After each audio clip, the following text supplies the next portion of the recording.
Yeah, All he's right. got it. Eric's got it. Eric knows how to record us. He's got it good. Um, so obviously this is going to be Eric's favorite album of all time. Told me earlier. Hmm. In All between right. epileptic fits. So Kick. Oh, he's What? You've interrupted. what? I was just saying he's got new meds. Producer Eric will be fine, aren't you, Eric? Yeah, he's just giving us a half thumbs up. Okay, so Kick is Kick. the sixth studio album by Australian rock band INXS, released on 12th of October 1987 through WEA Australia, Mercury Records in Europe, and Atlantic Records in the United States and Canada. The album was produced by a British producer, Chris Thomas, recorded by blah, blah, blah, blah, blah, blah. Some bits were done in France. It's the band's most successful studio album. Kick's been certified 6 times platinum by the RIRA and yada, yada, yada. Charted and sold over like 20 million records or something. Huge album. Giant album. Big Yeah. album. Mm. I can't believe it's number 6. I thought this was like debut or second album, 6. It's a long way into your career, isn't it? Yeah, they actually did quite a few albums. They got up to like 10. Yeah, right. But I mean, were they doing one a year kind of thing, or was it one every couple of years? I suppose it would have been one a year in the 80s. They were pretty young, so Yeah. they're only like 26, 27 at that time. So that was like, they've been firing them out. They must have, they did start young and they were just banging them out, I guess. But if you, start other major bands at album 6, you're usually well past your prime by album 6, right? Like Pearl Jam, forget about it. That would have been, I don't know, Binaural is album 6, right, in the year 2000. Yeah. And it's all downhill from there. Nirvana, they didn't even get there. They got 3, I think it was that No Code. That was the album I said to you, it's getting rough, for Pearl Jam. But so for me, that's one of their best albums. I love No Code. But that was also my real introduction to the band. So they'd always been my older brother's band. And then when No Code came out, that's the one I bought. And I was like, this is amazing. And then the next one was good. And then it was downhill. Yeah. I was like, and where's now, all this pussy shit coming from? Like, they were a rock band and then they made a pussy album. I was like, put a fork in it. Oh. But a lot of albums done by 3, really. A lot of bands done by 3. That's it. Yeah. A lot of bands. They well past their peak at 6.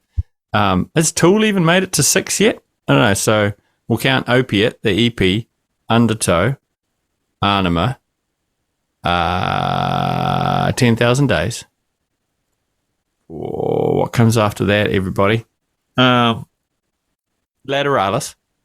I don't know. There might be the other way around. And then the one they just did. So the one they just did is album number 6. And that took them like 30 years or some shit. Not a lot of, what's Metallica's number 6? Black. That was 5. I think Load was 6. Right. Well, there you go. Kill 'Em All, Ride the Lightning, Master of Puppets, and Justice for All. Yeah, Black was 5 and 6 was Load. And Reload 7. Yeah. Wow. Anyway, we're not here to talk about other bands making it to album number 6. INXS, or INXS, as some people say it. What was your first exposure to this band? I can't really remember, to be honest. That was a long time ago. I think this album was the one. I think Listen Like Thieves, actually, the album before that. I remember that song being around. And then this album, I remember sort of being everywhere. Like that song, New Sensation, that was in the. Oh, yeah. Well, I was a young fella. That was the song that got played all the time and everybody liked it and danced around in the nightclubs. So that was a big song. You can't not like that song. Everything works. It's just full energy and just it's a joy. you know? If you're not Gotta- into dance music, it's there. Yeah, they were saying that they tried to make a futuristic album. They didn't want to make a contemporary album sounding like everyone at the time. And they described it as like dance funk rock. Oh, yeah. Yeah, Well, that makes good. sense. Yeah. Got a lot of dancey, upbeat energy, well-written songs. Cool guitar riff and new sensation, and great vocal performance. Like, live, baby, live. Oh, the Got a great voice. guy, That's soul. yeah, he's a front man for sure. God, Hutchins, that's his name. I was trying to think. He was one of those, Little Mikey Hutchins.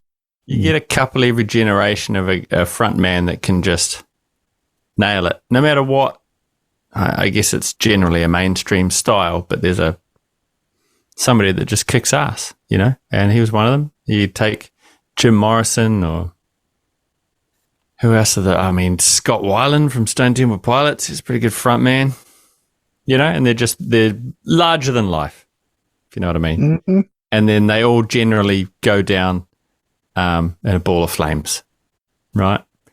Dead before their time. Yeah. Yeah. Yeah.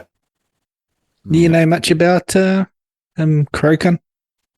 I believe, and there's been a few documentaries, but what sticks in my mind is that he was jerking off with a belt around his neck in a closet somewhere. Hung himself. Accidental like. Wow. Isn't that the mainstream version of it? Right. So I've been reading about this in my 10,000 hours of research I do for every episode. Oh, go on. Apparently he was in, I think it was Italy. And his girlfriend at the time was, what was that model's name? Helena Christensen. Oh, good work, Michael. Oh, nice work. Yeah, he was banging that one. Yeah. Wow. Good effort. Good effort, Michael. Worthwhile. Yeah. Deserved. Well done. Very, yeah. Yeah. And she, and I'm glad she was happy. She would have enjoyed it too. But anyway, apparently they were out one night and they have like the cobblestone roads through Italy and stuff. Some guy got out of a car and they had an altercation, nearly ran them over or something. Right. And I can't remember. Michael fell and hit his head on the cobblestones, or he got hit in the head with a metal rod. I can't remember. Oh, okay. Yeah. But anyway, he got allegedly. Yeah. Well, it was one of the two things. I think he got hit and then he fell down and he hit the ground and he hit his head on something hard. Okay. Right. Just give whatever version you like, as long as you add allegedly at the end, we'll be fine. Probably. So anyway, he did that. And apparently before this incident, he was a very likable, very sociable, very outgoing, very friendly, life of the party. Everybody liked him. He was everybody's friend kind of a person. But after this head injury, he started having, he couldn't control his temper. He would he would break down and cry. He would, all these sorts of things that, sometimes when you get a head injury, you go a little funny. Oh, sure. And so he started getting bouts of depression and all those sorts of things. Apparently they were recording, I think it was in Barbados or one of those islandy places, and he pulled a gun on the band when they were recording an album. Yeah. And this was all just that's just how you get a performance out of your drummer. Right. Probably. So anyway, he had a change in personality after this. He got involved with that Paula Yates woman who was formerly I think she was married at the time to Bob Geldof when they started their affair and had a baby, little Tiger Lily or something. All right. And apparently, for some reason, Bob wouldn't let the kids leave England to come and visit Michael where he was with Paula, and he got very depressed and started drinking and then ended up hanging himself in a closet. So sometime after that, Paula Yates said she implied that he was having a wank in the in the closet while hanging himself and doing this autoerotic asphyxiation. Yeah, yeah. But that sort of seems to just come from her, not really Well, any I kind of mean, official thing. if the love of your life and your partner passes away, it's not like you're going to make that shit up. You know, you're not going to go, oh, and by the way, just to spice this up a bit, he was having a Well, cheeky wank. well, apparently You know? she was a heroin addict and she put heroin in his pocket when he was being buried. All right. And she died a few years later of a heroin overdose. So I don't know Mm. how seriously you can take this. But it's not lady. like, you know, like Kurt, old Mr. Cobain, right? Shot himself in the face, and his wife, she's a heroin addict too. It's not like later she said, oh, and he was having having a cheeky wank in the greenhouse, you know, autoerotic face blow offing, you know. You don't add that shit for no reason. And Yeah, but surely there's like the medical bit people hard that to have a arrived. wank while you're pointing a shotgun into your mouth. Like, Well, he was gotta a work. multi-instrumentalist. Just one hand on the trigger and the other hand on your own trigger, if you know what I'm saying. Well, And then you pull the trigger, I guess, allegedly. But surely, like the coroner or the medical people that turned up, you'd notice that this guy's hanging in the closet, but also his pants are around his ankles, and you know, I'm sure when he died, if he had blood engorged somewhere, it would probably just stay there, right? Mm. Bit of rigor mortis, if you know what I'm saying. oh, ow. Mm. Yeah, I don't know. Like, And I mean, to be fair, it makes for a better rock and roll story, you know? Oh, you're depressed, you hung yourself in the closet, or you were just having a cheeky choke wank and you accidentally died. I don't know. on a serious note, Mm. if I can just be serious for a second, Oh, bro. yeah, go right ahead. You know, this is obviously a very serious subject, suicide. If you, anyone out there listening, if you know you're into having a cheeky wank while hanging yourself in the closet, Mm. bring a friend. You know, just like you can, bring a friend. So just like in case you accidentally start drifting off and choking and dying, have a friend, just bring a friend along and they can sort of wake you up, and then it can be their turn. You can make a little game out of it. You can tap like out. Tag each other in and out. Yeah. And then you can just sit and watch them have a little wank. And then if they start drifting off, just sort of wake them up. If and then it's your turn. Tap them out. Yeah. Just tap them out. Yeah, like be sensible about these things. Like if you're gonna have a cheeky wank in the cupboard, do it sensibly. It doesn't have to be a lonely activity. No, bring your mum. Why not? It's a team sport. Yeah, just bring a friend. I mean, if you went around and saying people, "Are you into wanking?" while hanging yourself in the closet, you'd be surprised how many people say yes. I'm sure there's a Facebook group. Just search it up. Cheeky hanging wank. Chat room. Oh, yeah. Yeah. Mm. Oh, you can do it online. You can have your laptop set up, and so just a little friend online watching you having a little wank in the cupboard, and then they can give you a prod through the. I don't know. Somehow, I don't know. I think you need the in-person safety. Yeah, maybe. I've been working on an app. We'll call it the wank lifeguard. You need a wank lifeguard, don't you?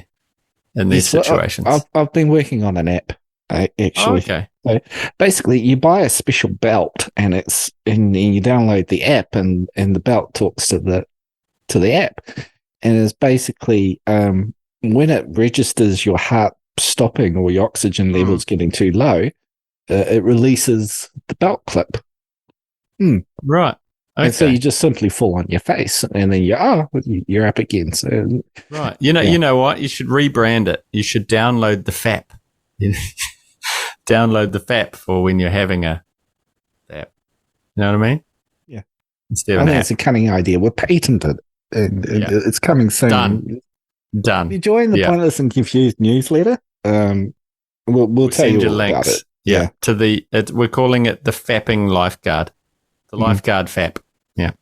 Are we? It's very important. Back to the album Kick. I have to Never admit, wank alone. Never wank alone. that's the disclaimer before we move on.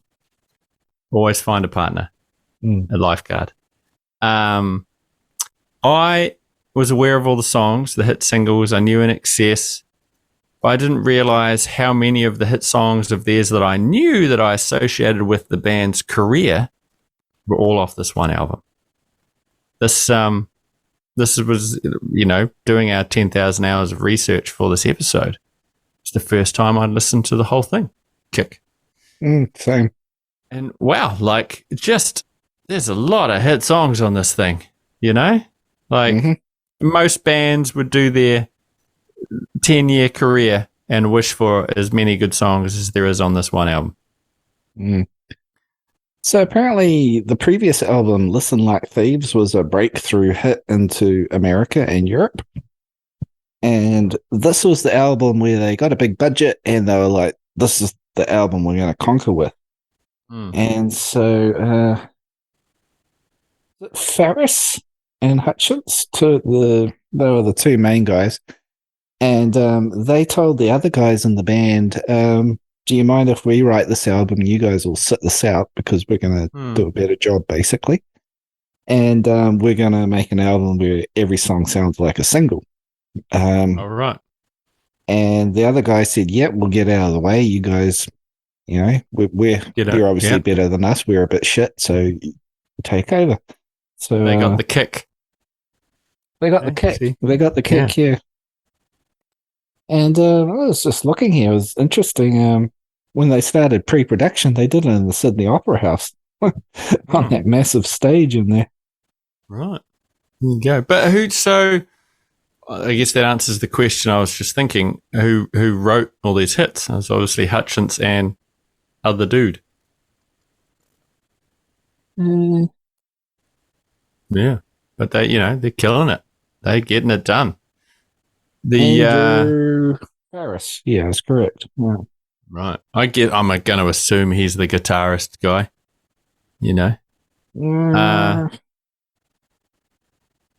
Doesn't matter. We're going to allegedly say, yep, it was the guitarist guy. But so they've come up, they've gone away, and they've written, let's say, the 10 or however many songs are on this album. I can't remember off the top of my head. They've hit all these songs that sound like singles, right? So they've got, boom, here they are all lined up. We've got great start to an album. Well, that's where that's the point I'm slowly making my way towards. Is you've got all these bangers, and you've recorded them all, and you sit down with your producer or whoever, and you go, right, track listing, boys. And for anybody that listens to this album, start this fucking album with New Sensation. That's all you need to do. Put that on number 1, you hit play, and everybody is hooked. But no, they start it with, what's fucking song number 1? It's the worst. Guns in the Sky. Honestly, the worst song that I've ever heard. It's terrible. I was like, what is this? Is my Spotify on shuffle or some shit? This can't be number 1 song off this massive hit album. But it was. And then that song disappears. Let it sky, whatever. And then bam, ding, ding, ding, ding, ding, ding, ding. That should be number 1, 100%. And that other song can fuck right off. You got the right song. New Sensation does go jink, jink, jink, ding, ling, ling, does it? Hang on. Yeah. Sure it does.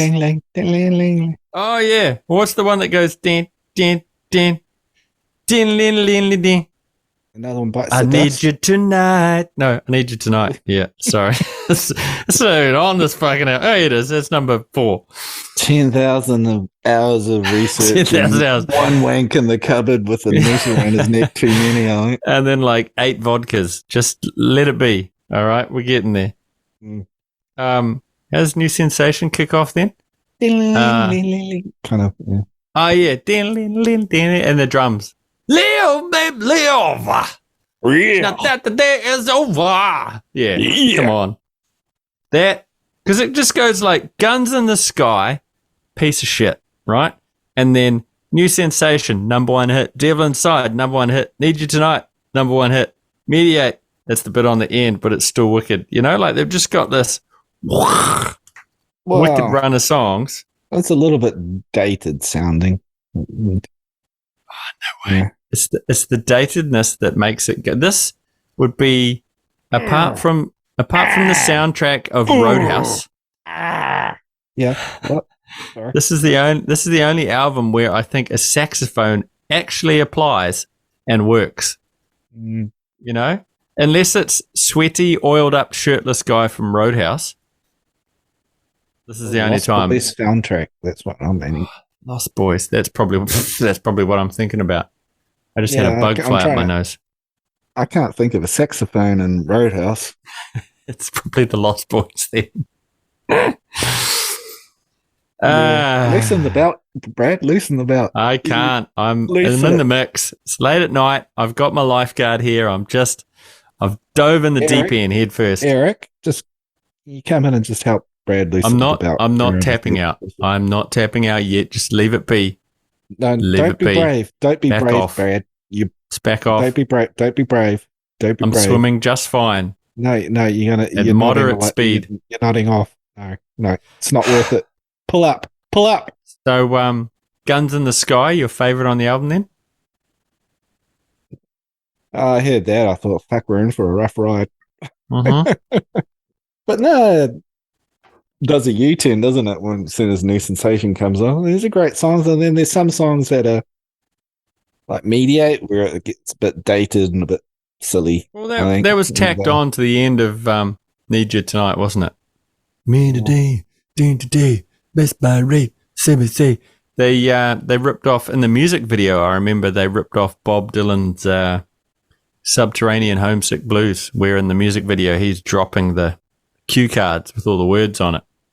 And they did that at the end, but they were at like a truck yard or a steel works or something, because they were Australian working men like Jimmy Barnes.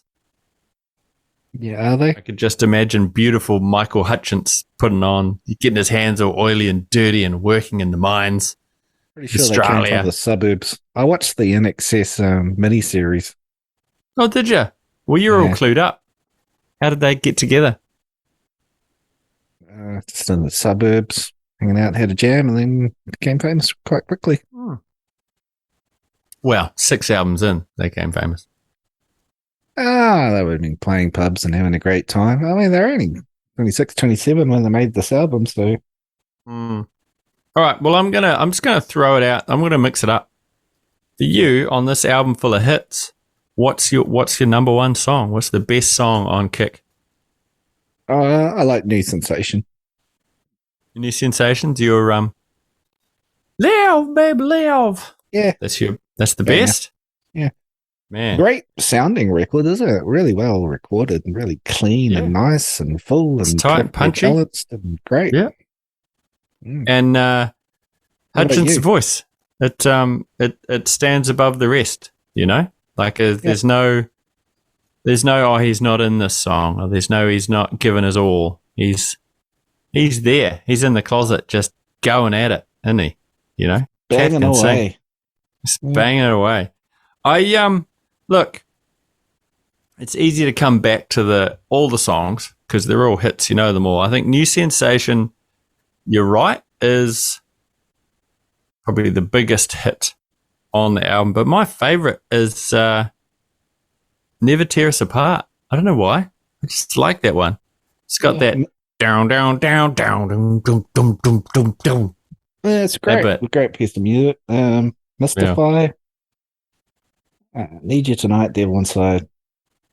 Need You Tonight. Fuck, that's a great song too. I wasn't expecting to enjoy it as much as I did. I hate to say it. Like, I like to dislike things, and this one was hard to dislike. Good on you, boys.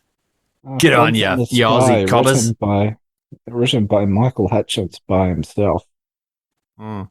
Everything else written by Michael and Andrew Ferris, except for Mediate, which is Andrew Ferris by himself.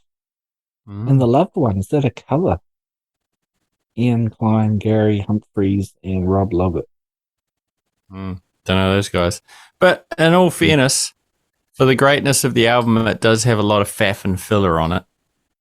It's not all like an easy listen, you know? Like, especially second time round. Like, I listened to it all the way through in the car and went, by the end, like most albums, you get bored. But then, like, I didn't, as soon as it came back to Guns in the Sky, I was like, I don't need to ever hear that song again. Give me some new sensation. And you just skip it. So, 40 minutes. yeah. I listened to it like 3 or 4 times today on loop. Mm. And it just flies by. I was going for bike rides, and then I was very unfortunately, my letterbox, the wind on Friday, it blew the roof off my letterbox, Brad. So I was Well, I mean, buying a look, new letterbox today, and you need to putting it in and- spend some of our hard earned podcast money not on continually adding wings to your mansion, but getting a decent fucking mailbox. It's important, start with the little things. I thought what we'd do is actually do a fundraiser where people could contribute and pay for my mailbox for me. I'm hoping to reach 50 grand in the next 3 days. It'd be a size. So it's a walk-in mailbox, isn't it? A walk-in mailbox. Yeah.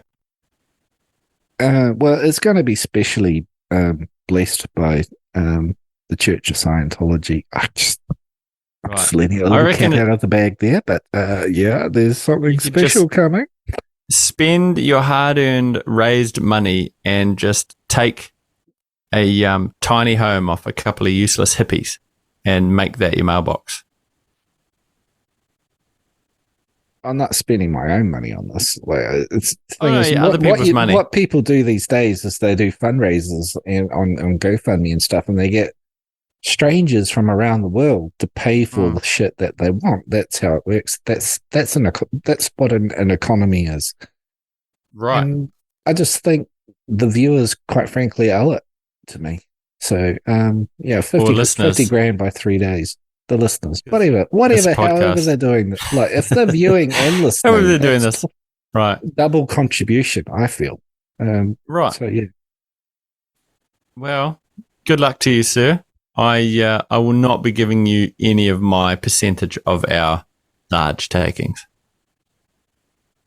I'm not sharing anything from the fundraiser either. I'm taking the whole lot. Well, that's fine. It's for a fucking mailbox. I'm writing it off through the company, so we're going to save tax on the end of it. Yeah.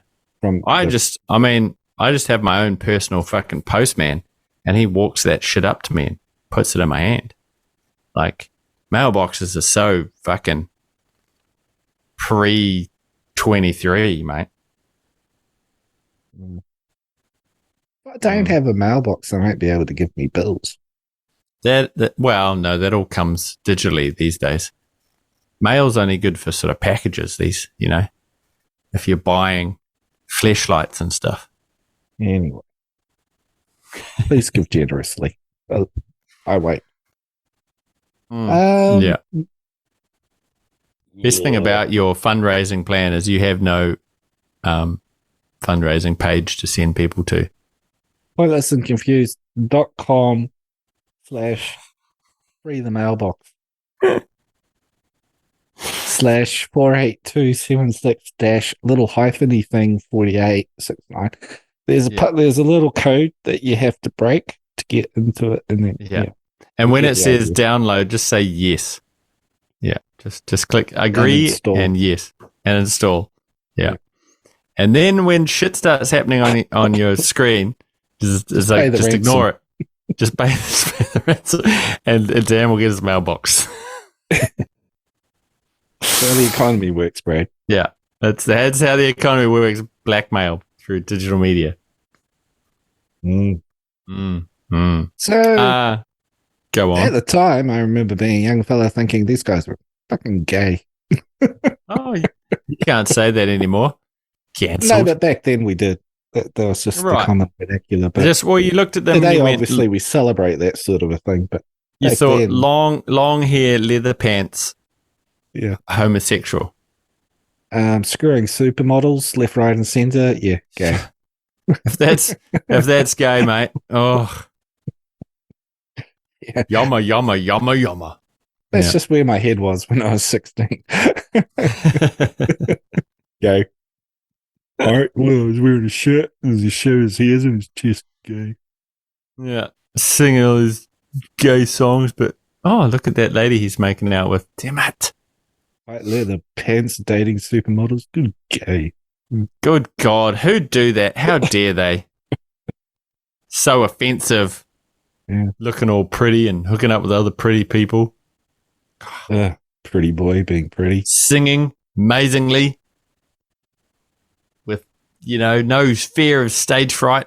Actually, I don't know. What happened, this album came out, and then did they have any more hits into the 90s? Because when did he die? 96, 97? Or later? 98? Yeah, they got up to album 10. He was doing a solo album at the time when he which I'm sure they released. Kicked the bucket. Yeah. Post. Ha! Apparently they estimated he was worth about 20 or 30 million. And by the time the lawyers got involved and disputes and things happened, apparently his estate was worth zero when he died. Oh. There was nothing to carve up. The lawyers got it all. Oh, that's a shame. But INXS carried on and started a TV show called INXS Rockstar, where they took auditions to find a new singer, right? Yeah. 10-week show, whatever it was. I remember watching it at the time. And then they chose their replacement, which was, of all these wonderful singers, they chose JD? the one. Oh, JD Fortune. Yeah. They chose the one that looked kind of like and sounded exactly like Michael Hutchence and went off and made an album and did a tour. Now, they were all at the time, this is our new singer and this is the new next phase of INXS. And allegedly, JD Fortune became, I don't know, a meth or a crack addict and went back to being homeless after the album. I don't know. That's allegedly what happened. I didn't do any research. But they're not doing things anymore. Yeah. So let me see. JD. They had that. I didn't think he looked like him, and I didn't think he sounded like him. I thought he was I thought he did. Fit. Thumbing your way to Vegas, baby. Doesn't look like him. Pretty I don't know. Vegas, Afterglow, Devil Party. Yeah. But they tried to, I remember listening to that album and they obviously tried to capture the magic of Michael. Same, all the bands sounded the same and he had a similar voice but no, it was like Stone Temple Pilots. They got the fucking new singer now. And it's just like jumping up and down on your lead singer's grave, I get that you want to continue, but when you lose the lead singer, just rename the band, be something else. You can make music that sounds like your old band, but be someone else,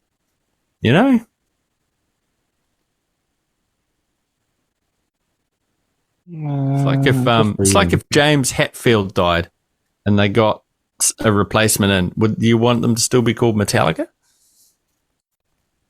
Well, Nirvana could have carried on. Let's get another blonde screamer. It'll be fine. JD Fortune, he parted ways after one album, and then because of creative differences, and then he went solo and he announced an album, and then I'm not really sure if that came out, and then he announced on Twitter he was doing another thing for a TV show. All right. And then he did a blah, blah, blah public new band called Fortune in 2012. And then he began the 7 and 7 Los Angeles project, writing, recording, and producing and releasing a new song each day for 7 days. in I bet that was 2015. shit. Mm. It was released through Rebel Music, and then in 2015 he was announcing a country rock album Oh, Jesus. available Well, on it's Spotify and YouTube. He's got a good. He's website, probably doing real well then. jdfortune.com. Well, instead of listening to JD Fortune's music, go and give Michael Hutchence a shot. I think he deserves more listens, and his estate deserves more of your money. Yeah. Are you thinking of the other one? Like, was the other it was like Tommy Lee's band on Yeah, Rockstar, that was and then I they looked got that the up the guy other that day. married the porn star, and he Yeah. he It was went down a rough Supernova. road. Yeah. Supernova. Yeah. And Lucas was the guy they chose. So it had Newstead and Tommy Lee and Dave Navarro. And that was that show. They did that second. That was the second season of Rockstar. So they did Rockstar INXS, and then they did Rockstar Supernova with Tommy Lee. Yeah. And it was nice to see rock music on TV, but ultimately it was just another American Idol X Factor. You know. It was a lot better than American Idol and X Factor. I enjoyed even though I thought the NXS one was a bit shit, to be honest. I just liked rock music on TV. Look, we're running out of time here. Producer Eric's tapping his watch and turning blue in the face in the closet. We'll lifeguard you in a minute, Eric. You got another 2 minutes. Rating this for me, look, I'm going to give it a fucking... Whoa, just because of the hit of the songs, 8 notches, 8 new holes in your belt out of 10. I think I'm going to give it 6 wanks out of 10 before I tap out. Yeah. All right. Yeah. Basically, So, half how do of you it's do? fantastic, and then half of it's all right, and there's a dud. Yeah, I agree, but the fantastic is so fantastic. I think it's worth the extra points. And I need to clarify your scoring there. You've given it 6 wanks out of 10 before you tap out. Does that mean when you start, you're trying to do 10 wanks, but you only make it to 6 and then give up? Yeah, I get lightheaded. I'm just feeling you're like a vampire victim, just feeling a bit sucked, a bit hollow and empty. There's no shame in tapping out, kids. Like, you don't have to blow a load every time. Like, yeah, be safe. Yeah. Get the FAP. Get a lifeguard. Oh, well, another perfect episode there, bro. I think that's us. Yeah. Thanks, Eric. You can push the button now. Eric, push the fucking button. No, he's trying to finish. No.